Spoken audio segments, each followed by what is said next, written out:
আসসালামু আলাইকুম বন্ধুরা, আপনারা সবাই কেমন আছেন? আশা করি সবাই ভালো আছেন। এইমাত্র আমি বাজার থেকে বাজার করে আসলাম আমার ছেলে-মেয়েদের পিকনিকের জন্য।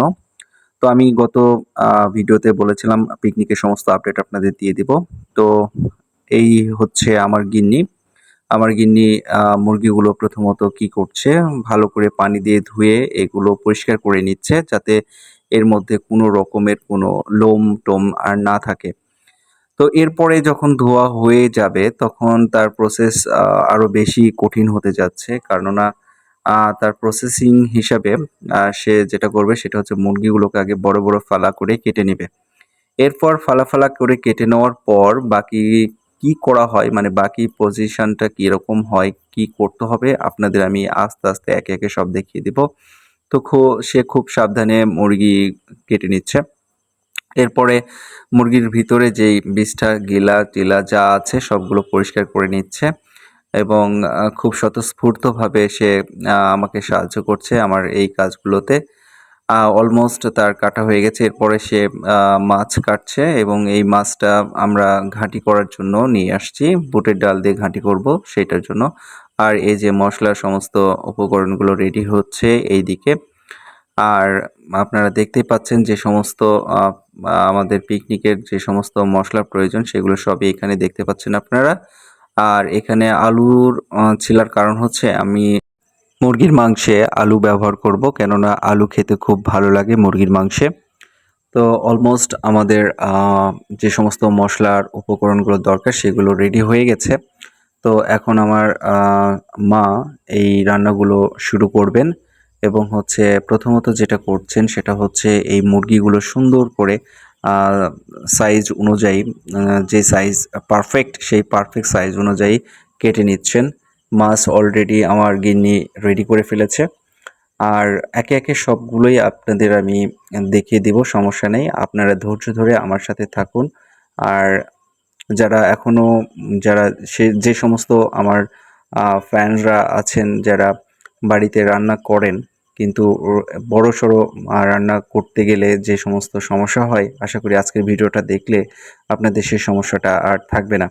একদম ঘরোয়া উপায়ে আ বাড়ির একজন অভিজ্ঞ মা কিভাবে রান্না করেন সেই প্রসেস আপনাদের দেখাচ্ছি। আমাদের যে রান্না করার যে চুলাটা, এই চুলাটা সাধারণত গ্যাসের চুলায় হবে না। কেননা এটা হচ্ছে অনেক বেশি লোকের রান্না হবে। যার কারণে একটু মাটির চুলায় বড়-সড়ো চুলায় আমরা এটা আয়োজন করেছি।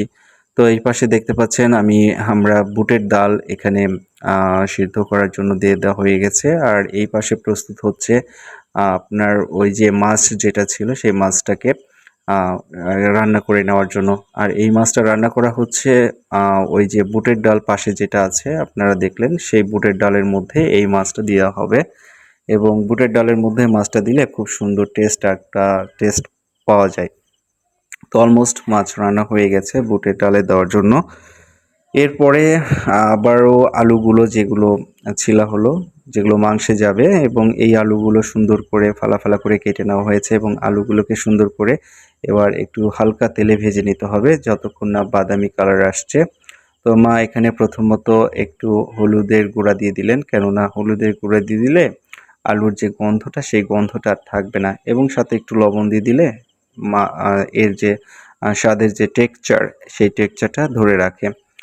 তো এরপর যেটা করছেন সেটা হচ্ছে হালকা তেল দিয়ে দিলেন। কেননা তেল দিয়ে এটাকে না ভাজলে আলুগুলো পুড়ে যেতে পারে। তাই তেল দিয়ে আলুকে সুন্দর করে মাখিয়ে নিতে হবে এবং উম সুন্দর করে নাড়তে থাকতে হবে। আর এই পাশে মা কিছু ডালের মধ্যে শুকনো মরিচ এবং হলুদের গুঁড়া দিয়ে দিলেন এবং সাথে আরও লবণ দিয়ে দিলেন এবং এখানে দেখতে পাচ্ছি আমি খুব সুন্দরভাবে আ ভিতরে ডাল সিদ্ধ হচ্ছে।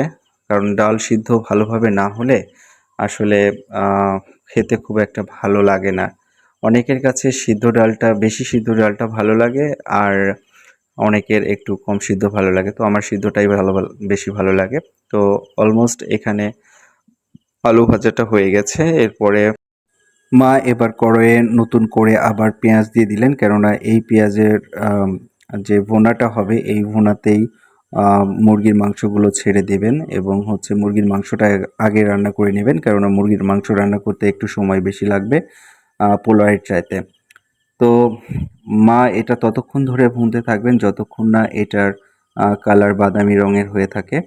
তো এই প্রথমে যেটা করলেন সেটা হচ্ছে আদা বাটা দিলেন, রসুন বাটা দিলেন, সাথে জিরা বাটাও আছে এবং এরপরে পরিমাণ মতো লবণ দিয়ে দিলেন। মানে যতটুকু লবণ আমরা খেতে পছন্দ করব ততটুকুই, অর্থাৎ স্বাদ মতো লবণ দিতে হবে।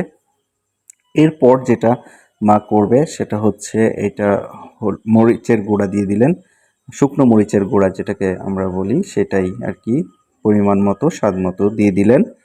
আর এরপরে দিয়ে দিলেন ২ চা চামচ হলুদের গুঁড়া। এরপরে অবশিষ্ট মানে যেটা দারচিনি এবং তেজপাতা সামান্য পরিমাণে দিয়ে দিলেন। এরপরে এই পেঁয়াজের ইয়েটাকে ভুনা হবে এবং ভুনছেন এবং ভুনা হয়ে গেলে এর মধ্যে একটু সামান্য পরিমাণে পানি দিয়ে এটাকে একটু পেস্ট করে নেবেন। এরপরে যেটা করলেন সেটা হচ্ছে মাংসটা ছেড়ে দিলেন। মাংসটা ছেড়ে দেওয়ার পরে মাংসর সাথে যে ভুনা পেঁয়াজগুলো ছিল সেইগুলোকে সুন্দর করে মিক্সচার করে দিচ্ছেন যাতে প্রত্যেকটা মাংসের স্লাইসের সাথে ভালো করে এই উপকরণগুলো মিশে যায়। কেননা ভালো করে যদি না মিশে তাহলে কিন্তু মাংসটাকে ভালোভাবে কষানো যাবে না। আর মাংস ভালোভাবে কষাতে পারলেই মাংসের যে আসল যে ফ্লেভার সেটা কিন্তু পাওয়া যায় এবং হচ্ছে অলরেডি আমার নাকে মাংসের যে সুন্দর মিষ্টি ফ্লেভার সেটা কিন্তু চলে এসেছে। তো এরপরে যেটা হবে সেটা হচ্ছে একটু পানি দিয়ে আবার এটাকে কষানো হবে এবং পানি দেওয়ার পর এই যে পানি আপনারা দেখতে পাচ্ছেন, এই পানিটা যতক্ষণ না একদম টকটকে লাল হয়ে যাচ্ছে ততক্ষণ পর্যন্ত এটাকে একটু হালকা হালকা মানে মিডিয়াম আঁচে সুন্দর করে জাল করবেন। এরপরে আমি দেখতে পাচ্ছি মাংসের অনেকটা সুন্দর কালার চলে এসেছে। এরপরে মা অলরেডি চাল ভিজিয়ে রেখেছিলেন, মানে ধুয়ে নিয়ে রেখেছিলেন। এরপরে চালটাকে ভাজার জন্য এখানে যা যা প্রয়োজন যেমন পেঁয়াজ, দারুচিনি, এলাচ, তেজপাতা আর প্রয়োজনীয় ইনগ্রিডিয়েন্টসগুলো তিনি একসঙ্গে মিক্সড করে দিয়ে দিয়েছেন। এরপরে একটু করে ভালো করে এটাকে নেড়ে চেড়ে দেওয়ার পরে সামান্য পরিমাণে জিরা দিয়ে দিলেন। তারপরে তেল দিলেন এবং তেলের সাথে তেলটা একটু বেশিই দিলেন কেননা এখানে যেহেতু এই মিশ্রণের সাথে এবং আদা বাটাটাও দিয়ে দিলেন, রসুন বাটাটাও দিয়ে দিলেন। এই মিশ্রণের সাথে পোলাওয়ের যে চালটা আছে সেই চালটাকে ভাজা হবে এবং পরিমাণ মতো লবণ সবশেষে। লবণ দেওয়ার পরে এরপরে যেই কাজটা সেটা হচ্ছে ভালো করে নেড়ে চেড়ে ভালো করে সুন্দর করে নেড়ে চেড়ে দিতে হবে কেননা এটার প্রত্যেকটা মশলার ইনগ্রিডিয়েন্টস সবগুলোর সাথে ভালোভাবে মিশতে থাকতে পারে। তো তারপরে এটা যতক্ষণ না গাঢ় হয়ে আসছে ততক্ষণ ধরে নাড়তে হবে। এরপরে চাল দিয়ে দিলেন মা।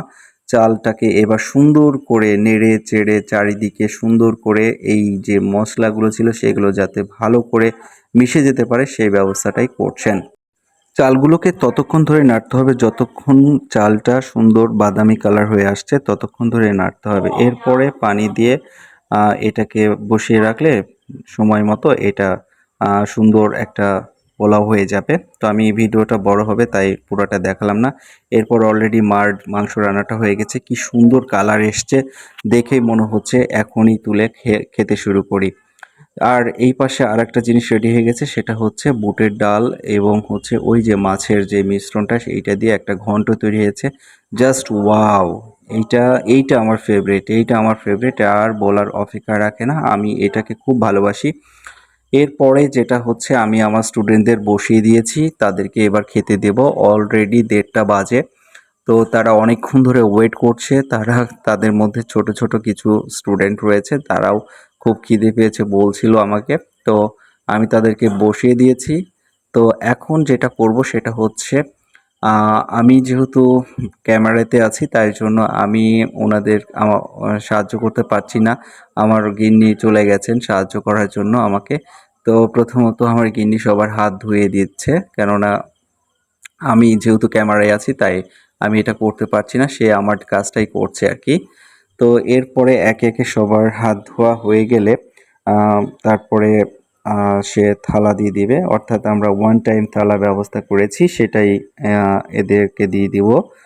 আর আমার গিন্নি খুব সুন্দরভাবে দায়িত্ব নিয়ে আমার কাজগুলো করছে দেখে আমার খুব ভালো লাগছে। খুব, খুব ভালো লাগছে। সে আমার শুধু গিন্নি না, সে আমার জীবন।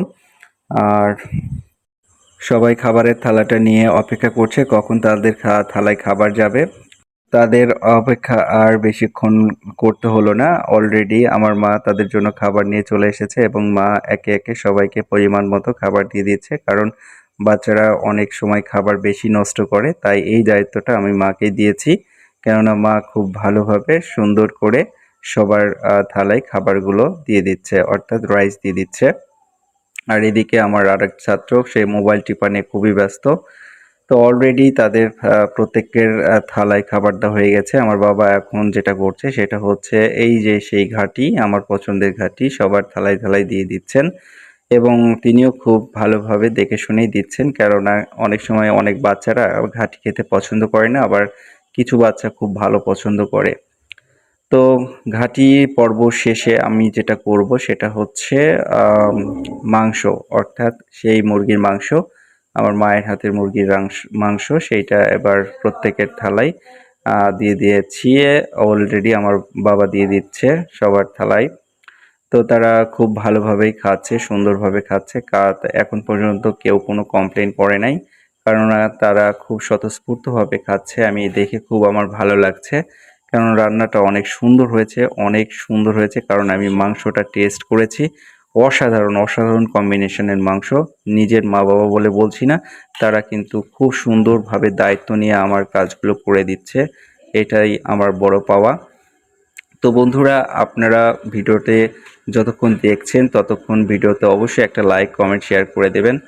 এরই মাঝে আমি একটু হাত লাগাতে চলে আসলাম। আমিও আমার স্টুডেন্টদের দেখে শুনে যাদের যেটা প্রয়োজন সেটা তদারকি করছি এবং আমরা সবাই মিলে আমার স্টুডেন্টদের সুন্দরভাবে পরিবেশন করছি খাবারগুলো এবং তারা খুব সুন্দরভাবে স্বতঃস্ফূর্তভাবে খাচ্ছে। এটা দেখে সত্যিই ভালো লাগছে। সত্যিই অসাধারণ একটি মুহূর্ত ছিল আজকের দিনটি আমার জন্য। তো আপনাদের জানিয়ে রাখি আমি প্রতি বছর অন্তর, অন্তর এই প্রোগ্রামটি করে থাকি। শুধু আমি না, আমার যতটুকু বলার এবং আমার চাইতে আমার স্টুডেন্টরা আরও বেশি এক্সাইটেড হয়ে থাকে এই দিনটি কবে আসবে। তারা আমাকে বারবার বলতে থাকে এবং আমি তাদের কথা অনুযায়ী এবং তাদের বেঁধে দেওয়া সময় অনুযায়ী আমি তাদের এই আয়োজনটা করে দিই। কেননা আমার একার পক্ষে এত বড় একটি অনুষ্ঠান করা কখনোই সম্ভব না তাদের সহযোগিতা ছাড়া। তো আজকের ভিডিওটা আপনাদের জানি না কেমন লাগলো। যদি আপনাদের এই ভিডিওটা কোথাও মনের কোনো এক জায়গায় ভালো লাগে থাকে তাহলে অবশ্যই লাইক, কমেন্ট, শেয়ার করে দিবেন। এই যে এদেরকে যাদেরকে দেখতে পাচ্ছেন আপনারা ভিডিওতে, এরা হচ্ছে আমার দ্বিতীয় সেকেন্ড ব্যাচ বসে গেছে এবং এরা হচ্ছে ইন্টারমিডিয়েট লেভেলের স্টুডেন্ট এবং হচ্ছে এরা উচ্চ মাধ্যমিকের সবাই। এবং আমি আগে নিম্ন মাধ্যমিকের সবাইকে খাইয়ে দিয়েছি এবং উচ্চ মাধ্যমিকের এদেরকে এখন খাওয়াচ্ছি। তো মোটামুটি আজকের পিকনিকটা তারা খুব ভালোভাবে এনজয় করেছে। তো সেই এনজয়মেন্টের আমিও আপনাদের শামিল করে নিলাম। আর অবশ্যই আমার এই ভিডিওতে যদি আপনারা পারেন একটা শেয়ার দিবেন। খাওয়া-দাওয়ার পর্ব চলছে, চলতেই থাকবে। দেখা হবে আরেকটি নেক্সট কোনো একটি ভিডিওতে। সেই পর্যন্ত আপনারা সুস্থ থাকুন, ভালো থাকুন আর আমার পাশে থাকুন। টাটা, আল্লাহ হাফেজ।